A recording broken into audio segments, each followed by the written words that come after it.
we all have a unique point of view, and Rome wasn't built in a day, and our campaigns can be frustrating at times. But I think as well we have to concentrate on what successes we've achieved. You know, and I think it's important to tell people who are not, who are kind of, or do I get involved, don't I, is to say what we have done as an organisation, what we have done in local groups, because there's so much negativity and doom and gloom out there. What about sharing the things that we have done good, that we are doing good, that we can make a difference, because then that inspires people that if we can change something, more people want to get involved in that, and the organisation grows. That we're all one, we all have disabilities, or we care for people with them, and it's important to unite and fight as one, because as one united group we can bring about the changes we want and get this damn government out. Okay. No, thank you very much. Okay. Guys, we're also covering this in bamboozer.com channel, Occupy News Network. Okay, thanks, guys. Yeah, just quickly. I mean, the government have only done 20% of what they want to do in terms of attacking the welfare state, and clearly the introduction of universal credit, the bedroom tax, and so on.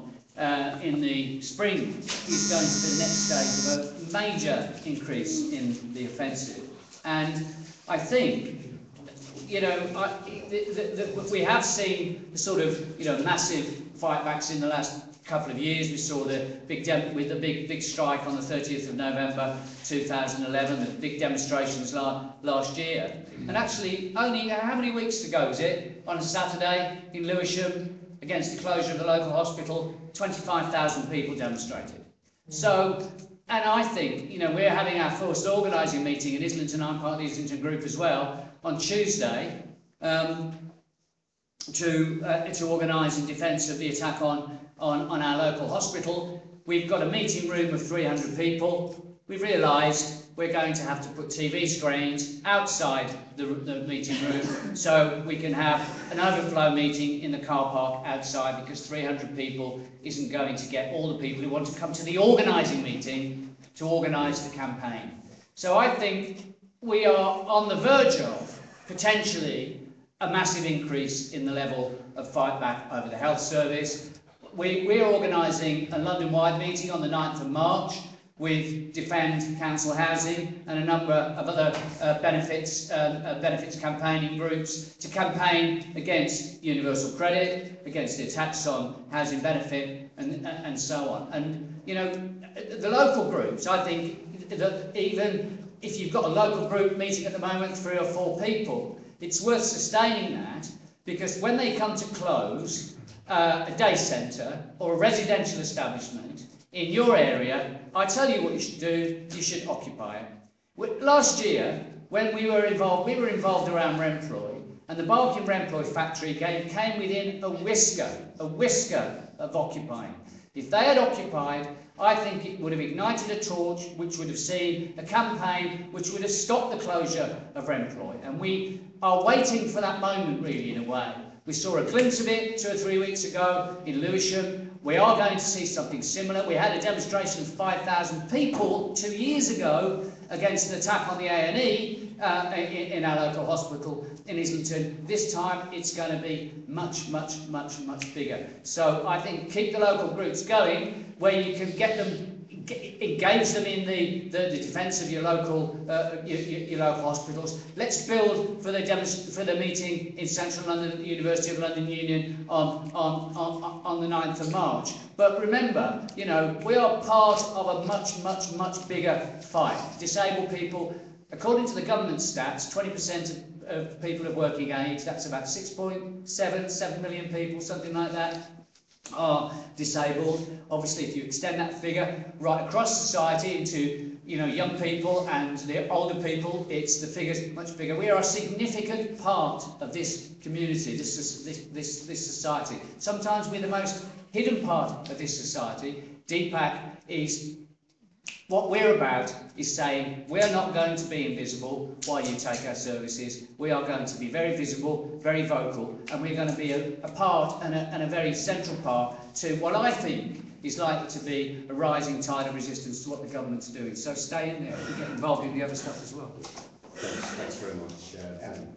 Yes. Alan from National Freedom Committee. I just wanted to pick up on the point about other ways of being involved and activism, because it isn't just about blocking roads. There are many different ways people can be involved. And DPAC was first came to prominence through online activism without anyone actually having any meetings. So there were some slides I was going to go through in line with Rob's presentation earlier, but due to technical hitches with the university, we weren't able to show those slides. So I was wondering if we could maybe come back for lunch a bit early and just go through those slides about different ways to be involved in campaigning and with DPAC's work. Is that okay? Yeah.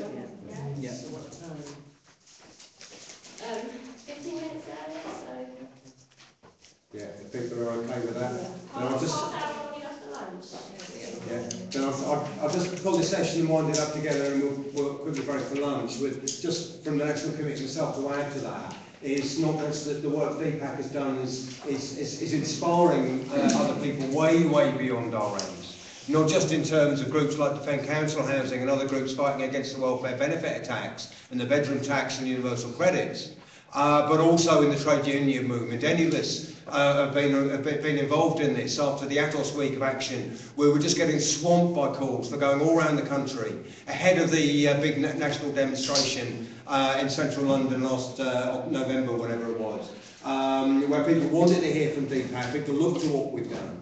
Not just on that scale and the work we're trying to do to unite with the trade unions so that we work together and avoid any divisions opening up between us where the tensions can emerge, but also on the individual level, the work that DPAC does that people have been alluding to, where people feel very alienated, they feel on their own, and even if they're not able to get out and get involved in the major protests, to be able to get on the DPAC website, to realise they're not on their own, there are other people feeling like them but also fighting back.